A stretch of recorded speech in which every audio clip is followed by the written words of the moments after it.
ತುಂಗಭದ್ರಾ ಜಲಾಶಯದಲ್ಲಿ ಬಾಗಿನವನ್ನು ಅರ್ಪಿಸಿದ್ದಾರೆ ಸಿಎಂ ಸಿದ್ದರಾಮಯ್ಯನವರು. ಕೊಪ್ಪಳ ತಾಲೂಕಿನ ಮುನಿರಾಬಾದ್ ಬಳಿ ಇರುವಂತಹ ಡ್ಯಾಂನಲ್ಲಿ ವಿಶೇಷ ಪೂಜೆಯನ್ನ ಸಲ್ಲಿಸಿದ್ದಾರೆ.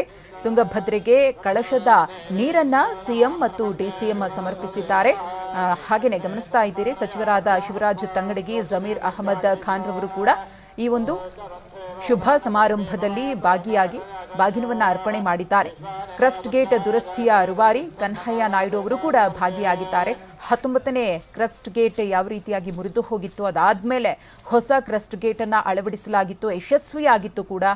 ತುಂಗಭದ್ರಾ ಡ್ಯಾಂ ಖಾಲಿ ಆಗುತ್ತೆ ಅನ್ನೋ ಆತಂಕ ಇತ್ತು ರೈತರಿಗೆ. ಆದರೆ ಆ ಎಲ್ಲ ಆತಂಕವೂ ದೂರಾಗಿ ಇದೀಗ ತುಂಗಭದ್ರೆ ಮತ್ತೆ ಮೈದುಂಬಿ ಹರಿತಾ ಇದ್ದಾಳೆ.